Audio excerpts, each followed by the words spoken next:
오늘 우리 서정시학TV에서는 이번에 새로운 시집을 내신 최동호 시인을 모시고 새 시집 황금 가랑잎에 관한 이야기와 선생님의 어떤 시적 실천의 흐름과 또 현황 이런 것들을 한번 탐색해보는 시간을 가져보겠습니다.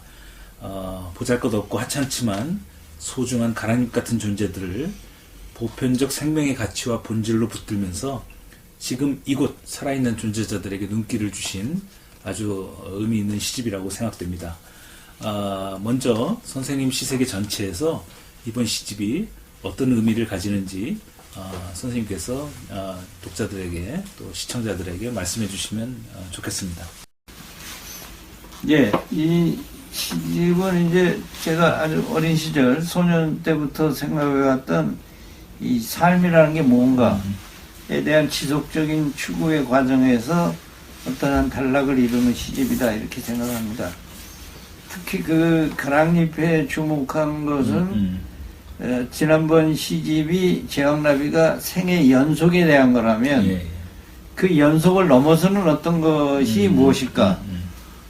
이걸 뭐 거창하게 말하면 이제 이 깨달음이라 말할 수도 있고 불교식으로 말하면 또 열반이라고 할 수도 있는데 이 연속의 생의 연속의 의미를 넘어서는 것에 대한 주목 그리고 그것은 거창하고 큰 것이 아니라 작고 보잘것없고 늘 우리가 일상에서 보는 어떤 것들이다 그런 것들에 대한 주목을 한 시집으로서 저 나름으로는 상당히 의미 있는 의미를 부여할 수 있는 그런 시집이라고 생각합니다. 선생님 시집으로 9번째 시집이 되죠? 그렇습니다. 네.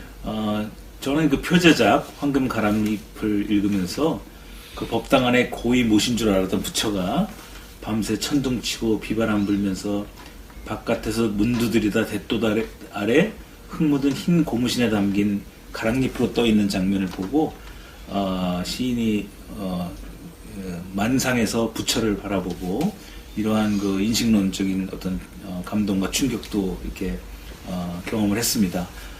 그래도 우리 이렇게 오늘 그 방송을 시청하시는 분들께 선생님께서 그래도 대표작을 몇 분 좀 추천해 주시고 또 의미를 좀 부여해 주시면 좋겠습니다. 일단 지금 말씀하신 이제 그것은 이제 가랑잎 부처, 가랑잎 부처에서 그 비바람 몰아치고 문 밖에 그냥 떠돌다가 떠 있는 가랑잎에 대한 인식이 이제 저에게는 귀중하게 느껴졌고요. 그다음에 한 친구의 그 말기암을 2번 이겨낸 그 친구와 서해바다에 간 얘기, 그 다음에 이제 어머니의 범정 소리, 뭐 이런 것들이 저한테는 상당히 그 의미 있는 시집이라는 생각이 들고요. 또 뭐 예를 들면 풍뎅이나 철새나 뭐 이런 것들에 대한 관심들이 이제 이번 시집의 전체를 이루는 것이고, 요런 거는 다시 수렴되자면 수원 남문에 모여든 돌계단의 그 햇살 같은 것, 그렇죠. 쪼물아기들이 만져보던 그게 생명의 가장 원초적인 인식의 출발이라고 보는데 그런 시들을 떠올릴 수 있을 것 같습니다. 이 황금가랑잎이 이전 시집 그 제왕나비와의 연속성과 좀 차이점에 대해서 말씀해 주셨는데, 어떻게 생각하면 그 전에 그 이제 얼음 얼굴이나 이런 시집들을 조금 더 뭐랄까요, 그 본질적으로 이렇게 추스르면서 존재론적인 그 생명의 근원을 탐색한 시집인 것 같습니다. 이 근원적인 질서, 이게 우리 최동호 시인께는 불교적인 사유가 이제 아무래도 그 큰 줄기를 이루고 있다고 비평적인 논의가 있는 것 같습니다. 우리 선생님께 그 황금가랑잎에서 추구하시는 그 근원적인 질서에 대해서 조금 철학적이고 미학적인 좀 설명을 보태주시면 어떨까요?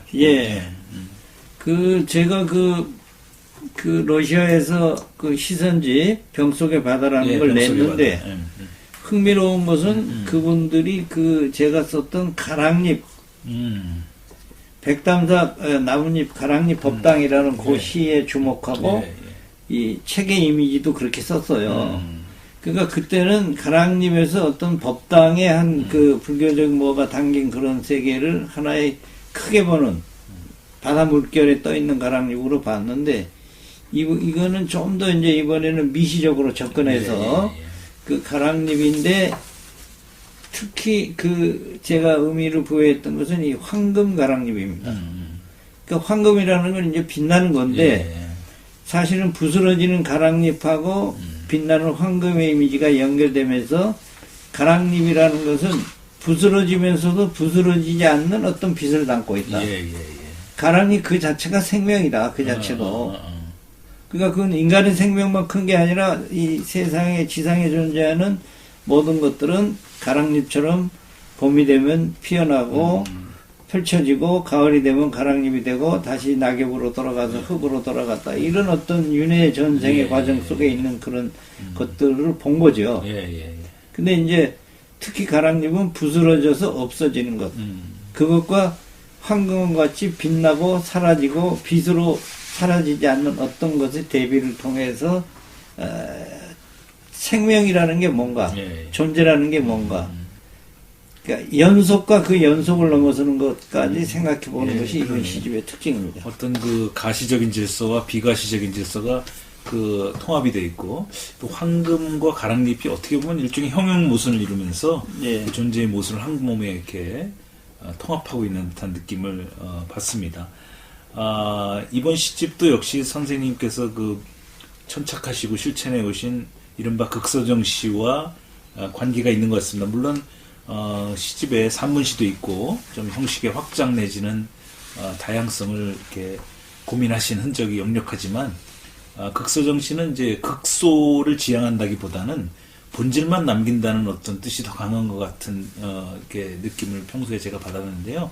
선생님께서 말씀하신 극서정시와 이번 시집의 연관성 그리고 선생님께 극서정시는 또 어떤 양식적인 의미가 있는지를 좀 설명해 주시면 예. 좋겠습니다. 조금 전에 좀 미진해서 조금 더 예, 말씀드리면 황금이라는 이미지는 이제 이 빛의 이미지이지 않습니까? 예. 빛을 물질적으로 표현하게 되면 황금의 이미지가 예, 됩니다. 예, 예. 인간의 생명도 그런 어떤 것. 음, 그래서 이제 거기서 불변하는 어떤 것. 그렇죠. 이런 걸 이제 지향하는 그런 것들이고, 그거는 지금 말씀하신 거와 연결해서 얘기하면 극소 지향은 결국은 극대 지향으로 통한다. 저는 이렇게 봅니다. 무한으로. 네. 뭐 흔히 비유적으로 계자시에서 수미시하니 뭐 보고 뭐 이런 것들인데, 제 시야를 너무 넓은 것, 큰 것, 이런 이미지가 아니라 작고 미세한 것으로 이제 들어가죠. 예, 예, 예. 그런데 이게 이제 해보니까, 극소정시라는 어떤 형식적인 이 단일화된 세계 속으로 직진하는 게 아니더라고요. 예, 예. 거기에는 우회로가 있고, 뭐 산도 있고, 내도 있고, 강도 있고, 바다도 있고, 뭐 이 지상에 우리와 동시대를 살고 있는 사람도 있고, 어머니도 있고, 신라시대 범종을 만든 그렇죠. 사람들도 예, 있고, 예. 이런 것들이 있다는 것을 깨닫게 돼서 그런 것을 감싸 안다 보니까 약간 산문시적인 것도 예, 있고, 예, 예. 이제 이렇지만은 그런적으로 극소한 세계를 지향하는 과정에서 얻어지는 어떤 것들이다. 예, 예, 예. 그러니까 직진하고 일방적으로 가는 게 아니라 그 우회로를 겪는 하나의 과정이 이 시에 담겨져 있고, 예, 예. 또 이런 과정을 통해서 다음에는 좀 더 형식적으로 정제된 예. 어떤 극소지향의 세계를 이제 줄까 예, 예, 또는 예. 찾아볼까 예, 예. 추구해 볼까 이러고 있습니다. 예. 네. 아까 그 러시아인들의 그 반응을 말씀해 주셨지만, 그 내용적으로는 어떤 불가적이고 동양적인 것에 그분들이 어떤 감동을 받았을 수 있고, 또 형식적으로는 이렇게 짧고 정결한 그런 그 시편들에 대한 그런 어떤 그 뭐랄까요, 러시아 시편들하고는 좀 다른 그런 아마 느낌을 받았을 거라고 생각합니다. 근데 이 극서정시뿐만 아니라 선생님께서 그 이제 주창해 오신 정신주의라고 하는 어떤 지향이 또 있습니다. 물론 네. 이번 시집에서 그 동시대를 살고 있는 어떤 인간들, 아까 범종소리 또 이런저런 동시대 사람들이 나오지만 제가 읽기로는 그분들이나 그런 사물들도 이렇게 저작거리의 장사미사들이라기보다는 맑고 정갈하고 어떤 고전적인 이미지를 가진 사물과 그런 생애를 가진 분들이 그래도 캐릭터로 선정되어서 이렇게 선생님의 극서정시에 외피를 두르고 있는 듯한 느낌이 있습니다. 그것이 일종의 정신주의가 지향하는 어떤 그 고도의 삶의 어떤 정체 같은 것일 텐데, 선생님 그 정신주의라는 말을 아마 오늘 처음 들으시는 시청자도 계실지 모르겠는데, 정신주의와 극서정시는 어떤 맥락적인 연관성이 있는지 좀 말씀해 주시죠. 정신주의는 이제 제가 그 80년대에 많이 주장했고, 예, 예. 90년대에는 이제 뭐 이 시로도 쓰고 그랬습니다만은 이 전부 지금 너무 이 세상이 세속화돼 있고 예, 예. 물질 지상주의가 돼 있고 어떤 그런 세속적 가치에 대해서 정신적 가치의 고귀함. 인간이라는 것은 이 물질적 욕망을 통해서 자기를 실현한다고 생각하고 화려하고 빛나는 것을 추구하기도 하지만은 예. 그것을 넘어서는 어떤 정신적인 가치에 대한 중요성을 주목하자. 예, 예. 이런 것에 이제 출발점이고, 그 정신주의를 시적으로 응축시키다 보니까 이제 극서정시 쪽으로 갔죠. 예, 예. 시에서도 그 불필요한 부산물을 다 제거해버리고, 예, 예. 핵심적인 요소만 이렇게 언어를, 금속을 정련하듯이 정련하다 보니까 시의 본질이라고 할 수 있는 최소의 언어로 최대의 말을 하는 예, 예. 그런 이제 극서정시를 주장하게 예, 예. 된 거죠. 그렇게 생각하면 최동원 선생님이 9권의 시집을 내셨지만 상당히 어떤 그 물론 미세한 차이들이 변주되면서 이렇게 이어져 오고 있습니다만, 그래도 한 생을 이렇게 꾸준히 일관되게 이렇게 양식적으로 또 정신적으로 이렇게 끌어오신 힘이 느껴집니다. 선생님 시를 불가적으로 인식하는 것은 이 달마라는 표제를 가진 시집도 있고 사람들이 많이 이제 인지하고 있는 것 같은데, 이번 시집에는 그 샤머니즘이랄까 아니면은 조금 이렇게 귀신론이랄까 하는 그 좀 우리 토속적인 종교적인 인식이랄까 이런 것들이 좀 반영되어 있는 것 같습니다. 혹시 선생님 시의 어떤 그런 종교적 저변에 대해서 특별히 얘기하실 수 있는 게 있으신지 모르겠습니다. 네, 뭐 좋으신 질문인데 어떤 자기가 지향하는 길을 갈 때 그것을 그 회방하고 방해하는 것들이 많이 나타납니다. 예, 예. 그 석가모니가 마지막 정각을 이룰 때도 그 요사한 귀신들이 나타나서 뭐 이제 이렇게 괴롭히죠. 이제 뭐 솔직한 고백을 하자면 저도 고등학교 1, 2학년 때까지는 이 귀신 소리를 좀 듣고 지내던 시절이 예, 있었어요. 예. 그것을 이제 떨쳐버리면서 이제 정신주의 지향을 했는데, 사실은 그 귀신들, 이상한 잡귀들의 소리를 떨쳐낸다는 것은 굉장히 어려운 예, 일이고, 예. 그것과의 싸움이죠, 사실은. 그래서 제가 정신주의를 주장하고 극서정시를 주장하는 과정에서도 그런 거를 이제 떨쳐버리는 하나의 과정이었다. 이렇게 생각이 되는데, 이번 시집에 그 귀신 소리를 이제 조금 더 이렇게 포함시킨 것은 그런 것을 이겨내는 어떤 이 힘이라 그럴까? 그런 걸 객관적으로 보는 예, 예. 그런 어떤 이제 약간의 자신감이 생기기 예, 때문에 예. 그 구체적으로 이제 표현을 했죠. 그러나 그런 지금 이 시대는 여러 가지 귀신들이 난무하는 시대라고 저는 봐요. 예. 그 귀신들에게 흔들리지 않고 자기의 길을 간다는 것이 이제 제시의 지표이기도 예, 하고 제가 가치를 부여하는 예. 일이기도 합니다. 예. 그래서 이제 그런 예. 측면이 있고, 그 다음에 한 가지 더 말씀드리면, 그런 귀신들의 어떤 소리들 속에는 그 불교적인 것 이전에 우리가 가지고 있는 이 샤머니즘적인 어떤 것에 대한 근원이 또 들어 있습니다. 예. 그것과 이따인 어떤 부분을 어떻게 보고 형상화할 것인가. 예. 이제 불교라는 어떤 보편적 생명을 지향하는 그런 이제 이 위대한 종교가 탄생하기 전에 한국인들의 심성 속에는 샤만적인 요소가 더 강력하게 예, 지배하고 그렇죠. 있었고, 예. 그런 것들은 삼국유사에도 나타나지만 우리 한국인들의 어떤 정서의 근원적인 것을 탐구할 때는 그런 것에 대한 추구도 일정 부분 필요하다 이렇게 예. 생각하고 있습니다. 네. 우리 시사에서 그런 그 흔적을 보인 분이 백석이나 미당을 들 수 있을 텐데, 선생님 작품에서 그 보이지 않는 근원, 또 엄연히 현존하면서도 우리가 파악하기 어려운 어떤 실제들에 대한 탐구가 다음에도 계속 이어지기를 또 소망해 봅니다. 선생님, 이제, 러시아, 병속의 바다, 이제, 번역본 시집도 말씀해 주셨는데, 최근에, 권위 있는 국제문학상도 선생님 수상하시면서, 많이 이제, 외국어로 번역되어서 외국 독자들한테 알려진 지가 이제 꽤 된 것 같습니다.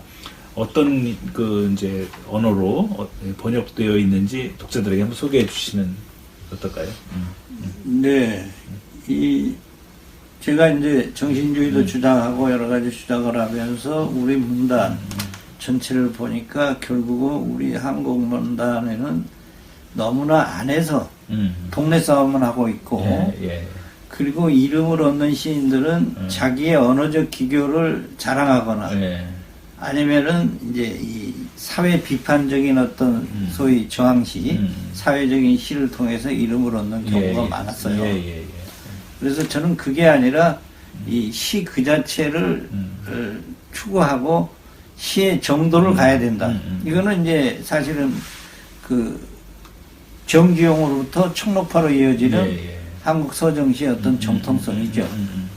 그래서 이 서양에서 근래 특히 더 그렇게 됐는데 한국에 대한 호기심이 생기고 한국에 대해서 알고 싶은데 정말 한국의 시가 무엇인지, 한국의 서정시가 무엇인지를 알고 싶어요, 그 사람들이.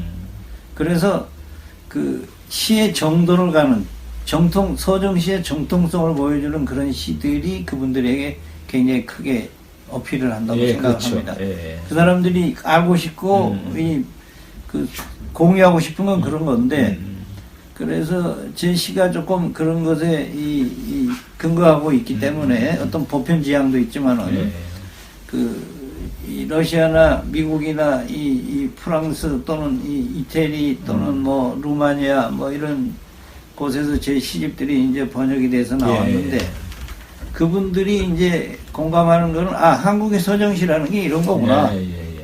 그리고 그 속에는 자기들이 공감할 수 있는 부분도 있구나. 자기들한테 없는 거기도 하고. 그래서 이제 특히 최근에 미국에서 제 시선집 제왕나비를 발간하고 제가 의미 있게 물어본 거는 이것이 당신들에게 일단 전달이 되냐, 여기서 말하는 것이 느껴지냐, 그분들이 그렇다는 거예요.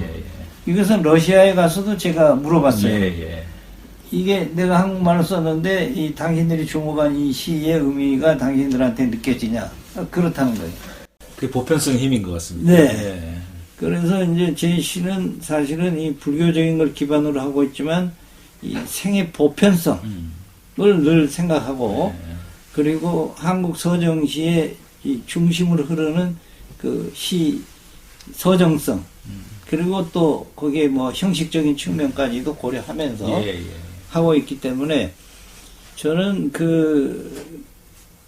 앞으로 우리 시가 세계화 되려면 결국은 기본적으로 어떤 보편성과 더불어 한국인 특유의 어떤 정서를 표현하는 그런 시들이 그분들에게 더 많이 전파될 수 있다.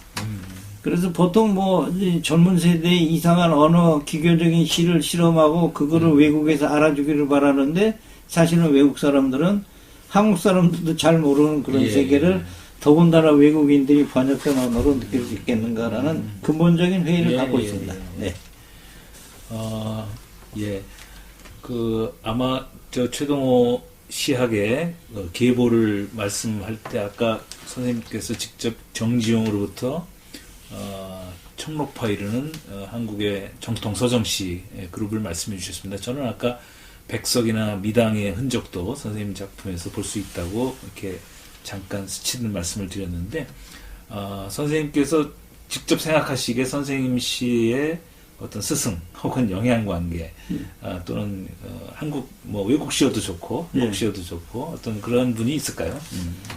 물론 이제 말씀하신 대로 저 백석이나 미당의 시를 젊은 시절 문학할 때 굉장히 열심히 읽었습니다. 그래서 그분들의 요소가 잠재되어 있는데 그거는 아주 폭넓은 의미에서의 한국의 샤머니즘에 기반한 어떤 서정시고 그것을 정연화해서 짧은 시 속에 포함시킨 것은 정지용으로 정지용. 되어지는 예. 그런 흐름이고, 제가 시가 뭔가를 배우기 위해서 정지용을 사실은 한 30년 연구했죠. 그렇죠. 예.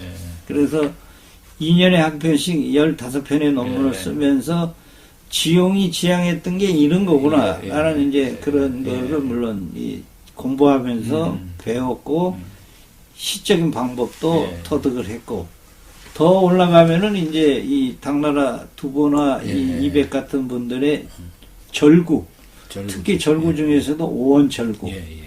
한산시의 또 짧은 시편들, 예, 한산시. 예. 또는 뭐 일본의